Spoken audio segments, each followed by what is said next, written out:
14 horas 21 minutitos, te estamos acompañando en esta tarde de día viernes y como lo prometido es deuda, ¿cuándo fue? El martes que estuvo acá, creo, martes fue, el martes, sí, el martes, ¿no? Exactamente, y lo invitamos nuevamente a que vuelva a tener su columna. Estamos con el doctor Pablo Ferro y la columna jurídica. ¿Cómo le va, doctor? ¿Qué tal? ¿Cómo estás? ¿Cómo están a todos? Bien, ¿cómo anda usted? Muy bien, la verdad que llegamos al viernes, que ya no es poco.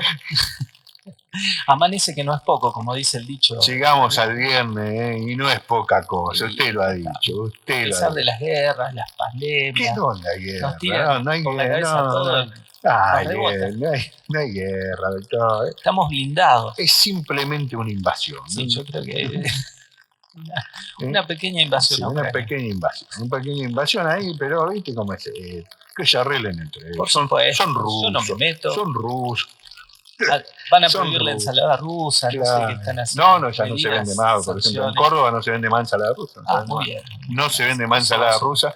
La crema rusa está en peligro de extinción y no recibir pasajeros rusos. Eso sí, es muy importante. Eso es muy importante. Es una cosa fundamental. Ni aunque sean refugiados. Nada, no. Del régimen. No.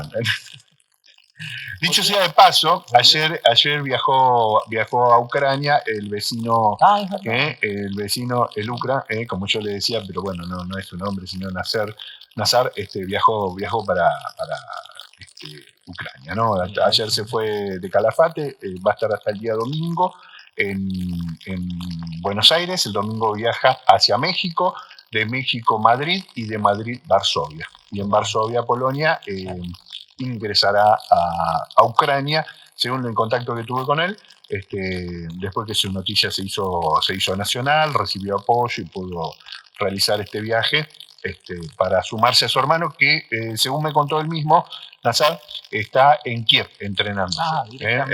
En Kiev, sí. Parece ser que lo único que hay que defender es Kiev. Claro, después el resto, si cae en manos rusas, ya no importa tanto, ¿no? Sí, pero que no caiga la capital, digamos, ¿no? Porque, bueno, ya cayó Mariupol, Donbass, todo eso, bueno, pues Mariupol ya, que es uno de los puertos más importantes de Ucrania, ha caído en manos rusas. Claro. Parece ser que nos refugiamos todos en Kiev, o los que en Kiev.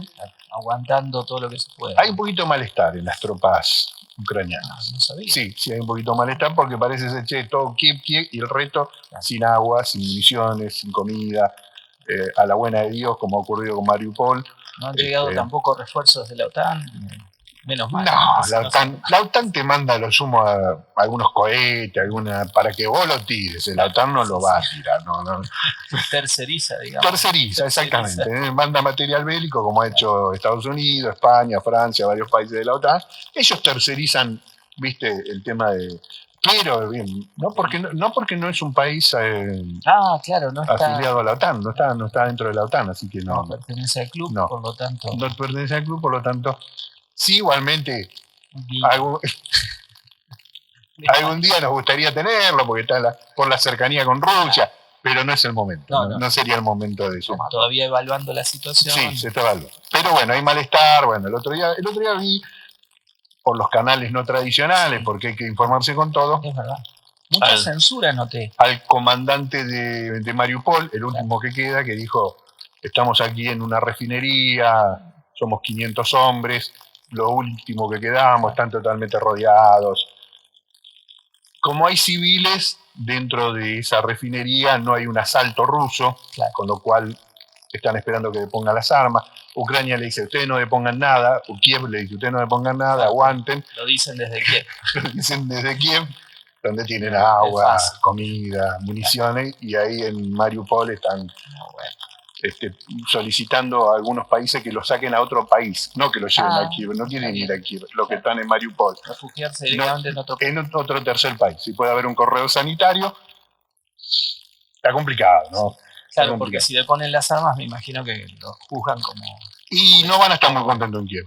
Claro, si ellos le ponen las armas, que es la idea, de poner las armas para irse, porque eso es básicamente, porque, a ver, tampoco es que de poner las armas, es no tener más municiones, o sea, y hay civil, entonces no podés mandar 2 bombas y liquidarlos porque mataría civiles. Y en ese aspecto Rusia se ha cuidado bastante, más allá de lo que digan algunos medios internacionales. pero no estarían muy contentos con eso. Entonces pidieron ir a un tercer país, ¿no? Que vengan fuerzas, no sé, de la ONU, los saquen y vayan a un tercer país, un corredor sanitario, exactamente, pero no a Kiev, ¿no? Porque a Kiev los meterían a pelea de vuelta, los consideran, como dice usted, por haberse rendido traidores. Entonces, bueno. Pero bueno, así está la situación hoy por hoy. Bueno, le deseamos a Nazar y a su hermano lo mejor, obviamente. Uno cree que la guerra nunca es buena, ir a una guerra no es nada mejor, pero bueno, a la de su familia lo mejor, por supuesto. Sí, está haciendo lo que cree. Bueno, ¿qué trajo Doc para hoy? Bueno, hoy tenía un temita con Thomas Hobbes. Thomas Hobbes. Hablar un poco ¿Quién es Thomas Hobbes? Pónganos en situación, porque yo soy... bueno, estamos hablando del siglo XVII, plena guerra civil en Inglaterra. Y en ese momento, el que justifica un poco el regreso de la monarquía absoluta es Thomas Hobbes. Y va a hablar de una concepción del Estado. ¿Por qué hablar de esto en relación a la ley? Porque la concepción del Estado hobbesiano y sus argumentos siguen pesando mucho. Ajá. Y su idea de un Estado absoluto, de un Estado como un monstruo.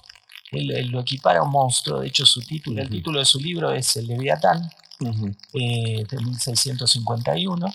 Y el Leviatán es un monstruo bíblico que aparece en el libro de Hobbes. Es una especie de dragón marino y bueno, que desata las fuerzas del caos, ¿no? Y asusta a todos. Y esa es un poco la idea de Hobbes, ¿no? Hay que asustarlos a todos para que estemos para conseguir seguridad jurídica necesitamos mucho miedo, digamos, ¿no?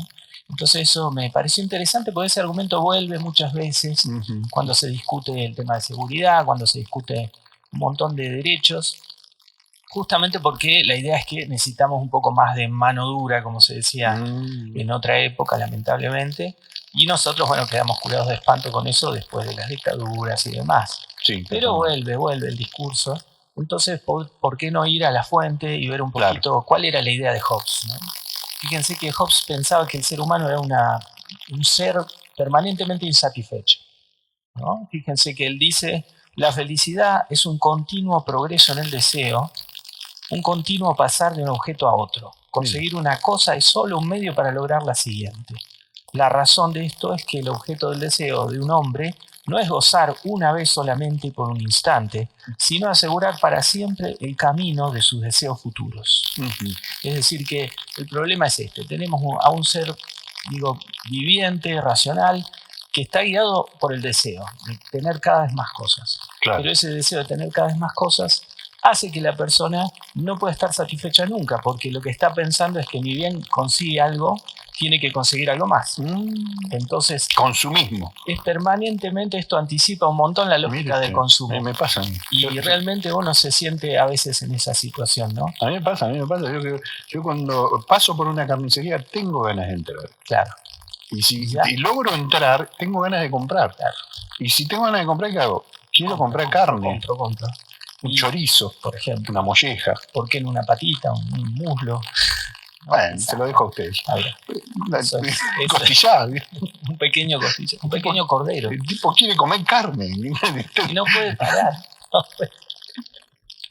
Y eso nos pasa, ¿no? Pasa mucho eso de ese consumismo, ¿no? Como viene enseguida con los celulares, ¿no? Bueno, sí. El celular es fantástico, ¿no? Las compañías te enganchan. Permanentemente. Tenés el último modelo y no pasaron 6 meses y te sacaron el otro, que ya es el último del último. Ya no se puede usar porque no entra WhatsApp, no entra nada. Incluso está estudiado, ¿no? La obsolescencia preprogramada, ¿no? Que cada 2 años, un año. Cuando 2 años, tiralo porque ya no sirve. La impresora deja de imprimir. Los celulares dejan de andar. Entonces, ¿qué nos pasa a los argentinos? Bueno, no solo a los argentinos, al mundo. Hobbes diría, bueno, chorizo, yo te doy más. Y justamente don Tomás Hobbes diría que no solamente ese es el problema, sino que para conseguir el deseo que queremos y que es infinito, necesitamos poder. Sí, claro. Porque si no, no vamos a alcanzar. Necesitamos dinero y el dinero es poder. Exactamente, entonces es como una cadena. Ese deseo infinito lleva a la necesidad de un poder permanente y de asegurar ese poder. Y mire usted, le pasa a Elon Musk. Exactamente. Quiere controlar multimillonario, quiere comprar Twitter. Y no se lo quieren vender. Dame 2 Twitter. Y el tipo dice, pero tengo la plata, te lo cobro. Y es que el accionista de Twitter dice no.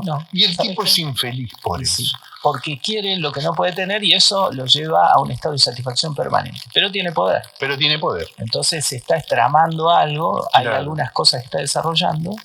Y bueno, lo que dice Hobbes es que nosotros estamos permanentemente insatisfechos y partimos de una cierta igualdad. Él lo dice de una forma muy extraña. Él dice que somos todos igualmente vulnerables en algún sentido. ¿Por qué? Porque tanto en razón como en fuerza no somos tan diferentes. Partimos de esa igualdad. Es por eso que también, partiendo de esa igualdad, la pregunta es ¿por qué algunos mandan y otros obedecen? Si más o menos tenemos la misma capacidad intelectual y más o menos la misma fuerza, él dice, bueno, hasta el más fuerte, dormido, si lo agarramos entre 3, lo matamos. Fíjense el tipo de argumento que utilizaba. Entonces eso lleva a un permanente desencanto y una desconfianza completa entre la gente en lo que él llama el estado de naturaleza, en donde el homo homini lupus, ¿no? El hombre es el lobo del hombre, y todos estamos desconfiando porque no sabemos si vamos a poder hacer lo que tenemos que hacer, y se genera una anarquía, una guerra permanente en donde lo que tenemos es insatisfacción de todos y peligro de muerte, desconfianza. Y por lo tanto, si hay desconfianza, si hay inseguridad, diría Domingo Cavallo, no puede haber, digamos, negocios, no puede haber navegación, no puede haber comercio, no puede haber un Estado que garantice las cosas. Qué ejemplo que dio usted, Domingo Cavallo. Lo metí acá a Cavallo porque justamente es un amigo que está volviendo, además. Ya tendría que estar preso, señor. Realmente, pero bueno, aparece y aparece economía. Claro. Y nos mete mucho miedo, tanto miedo como el Estado que para Hobbes tenía que ser el que mayor cause miedo, ¿no? Frente a este estado de guerra permanente, de todos contra todos, donde no hay ninguna seguridad, todos tenemos miedo y no podemos alcanzar los deseos. ¿Qué es lo que dice Hobbes? Bueno, para autoconservarnos y empezar a poder tener algún tipo de orden, necesitamos generar un acuerdo que le dé poder a un Estado, configurar un Estado que sea un leviatán, que sea un monstruo tan grande que todos le tengamos miedo. Y ese miedo va a hacer que haya orden. Una vez que tengamos orden, vamos a poder comerciar, vamos a poder realizar todas las tareas que necesitamos para ser un lugar civilizado, ¿no? Y justamente esa idea de la civilización como un monstruo, ¿no? Como el Estado como un monstruo que nos atemoriza a todos por igual, es un poco la idea que está detrás de muchos argumentos que consideran que no hay que confundir, digamos, libertad con libertinaje, que hay que mantener un cierto rigor, que hay que digamos, reprimir, por ejemplo, las manifestaciones de los sectores populares o descontentos, que hay que limitar el acceso a la libertad de expresión. Hablábamos de la guerra de Ucrania y Rusia recién, y pensemos, si uno ingresa a YouTube, por ejemplo, en este momento, y pone Russian TV o RT, no se puede acceder. De pronto todo el contenido de años y años de esas cadenas de televisión ya no están accesibles. Quiere decir que ahí la libertad de expresión pareciera que no vale. No. Y no solo eso, Doc, sino también que se ha sancionado a deportistas de origen ruso como si fueran los causantes de la guerra o de la invasión, no permitiéndoles participar en eventos, ¿no? O sea, bueno, lo último que se conoció, Wimbledon, que no permite a tenistas rusos que participen de ese torneo de tenis, ¿no? Una locura. Una locura. O sea, o como si cuando Estados Unidos invadió Afganistán o invadió Irak o invadió, en ese caso no era invasión, sino era liberación, ¿no? En este caso es una invasión, una guerra. Es como por la razón o la fuerza, digamos, ¿no? Claro, como si en ese momento se prohibiría a deportistas estadounidenses participar en Juegos Olímpicos porque su país invadía a otros, ¿no? Bueno, la cosa es la doble vara, ¿no? Estas cosas muy raros. Son criterios raros. Como que hay una fuerza que está bien y una fuerza que está mal. ¿No? Y las dos fuerzas hacen lo mismo. Exactamente ¿no? lo mismo. O sea, en este caso los dos países hacen exactamente lo mismo. Lo que hace uno está mal y lo que hace el otro está bien, ¿no? Son esa visión del caos y del control, ¿no? Como el Superagente 86 en su momento, me acuerdo. Era eso, ¿no? Hay una fuerza que está bien, que está legitimada, pero que sigue siendo fuerza, porque finalmente lo que nos están diciendo es lo mismo que decía Hobbes. Es decir, necesitamos a alguien que sea lo suficientemente fuerte, algunos apostarán por Estados Unidos, otros por China, otros por Rusia, pero lo cierto es que ese fuerte, ese país, ese imperio, esa estructura de poder que finalmente es militar, más allá de todo lo económico, esa estructura es la que va a imponer un orden y una civilización. Y nosotros nos vamos a empezar a ordenar con ese hermano grandote con el garrote en la mano, y a partir de eso es que vamos a generar una sociedad que pueda ser civilizada, que pueda ser, digamos, occidental y cristiana, como se decía en algún momento. Y creo que ese argumento funciona porque las relaciones de poder en el ámbito geopolítico, en el ámbito mundial, justamente se basan en eso, en las fuerzas desnudas. Lo disfrazan de otra cosa, pero por ejemplo, es un acto de fuerza incautar las reservas rusas de los bancos, por ejemplo, ingleses, como se ha hecho durante esta guerra. Ahora se está hablando de incautar también los barcos petroleros rusos para quedarse con esos. Bueno, una noticia de último momento, ¿no? Por ejemplo, hace minutos, sí. Rusia estaba a punto de cerrar el gasoducto a Polonia, ¿no? Sí. Porque vencía el plazo esta tarde para que le paguen rublos. Claro, ellos quieren rublos. A partir de ahora no es moneda estadounidense el dólar. Por supuesto, no lo aceptaba el mundo esto, ¿no? Claro. Te pagan rublos, te pagan dólares. Bueno, la Unión Europea acaba de aceptar justamente que Europa le paguen rublos a Rusia, ¿no? Para que no le corte el gas primero a Polonia, ¿no?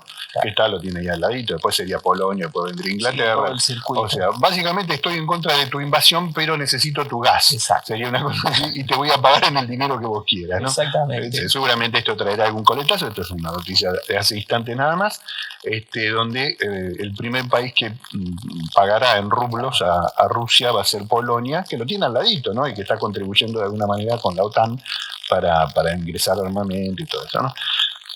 Esta cuestión de, ¿no? Sí, es como que hay una negociación, pero que se basa mucho en esto, ¿no? Como bravuconadas, porque finalmente del lado ruso dicen, bueno, o me pagas en rublo o te corto el gas. Y del otro lado, no, ni apago. Y así, en algún momento llegan a un punto medio y esto es, bueno, está bien, te pago en rublo. Quiero gas, básicamente quiero gas. Sí, está bien que Estados Unidos había prometido cubrir la demanda de Europa, pero no le alcanza. No le alcanza, no estaría en condiciones de que le alcance. Es más, le está pidiendo petróleo a Venezuela, ¿no? Claro. Porque el petróleo que importaba de Rusia ya no lo puede importar. Fíjense cómo cambian los discursos, ¿no? Porque en su momento Maduro era el dictador, ni siquiera era presidente, estaba el otro Guaidó dando vueltas, y ahora es el señor presidente Maduro, porque ya es amigo de Estados Unidos, ¿no? Bueno, es lo que dijo Tomasito Hobbes. Hace en 1600, ¿no? 1600. ¿Qué siglo sería eso? Siglo XVII, nada menos. Mirá, sí, han pasado unos siglos, pero quedan 4 siglos después sigue estando presente. La clavó en el ángulo, digamos, a nivel teórico. Todo es eso. Todo es así. Bueno. Pero bueno, la pregunta quizás que pueda uno hacerse es si cabe otra posibilidad, además de la fuerza, ¿no? Porque uno quiere creer que no es solo todo un acto de fuerza. Lamentablemente pareciera que no, ¿no? Pareciera que no. Lamentablemente, esto lo digo en serio. Sí, uno pareciera que no, pero el que tiene poder, ese gran monstruo que tiene poder es el que manda. Sí, eso es lo que lamentablemente parece. Ojalá hubiera un modo un poco menos cruel de hacer política y lo más terrible es que esto que suena tan descarnado no solo afecta a las relaciones políticas, sino que afecta a las relaciones jurídicas, la interpretación de la ley. Es como que el que tiene más fuerza es el que impone el argumento, ¿no? Y ahí se terminan todas las discusiones, las sutilezas, ¿no? Es lo que, y cuando falta fuerza queda todo un poco en el aire, como pasa con algunas discusiones. ¿Por qué no se resuelve el tema del Consejo de la Magistratura? Porque estamos en un impasse de partidos políticos, que ninguno tiene suficiente fuerza para imponerle al otro lo que quiere hacer, ¿no? Y eso pasa también en el ámbito mundial y en el ámbito cotidiano.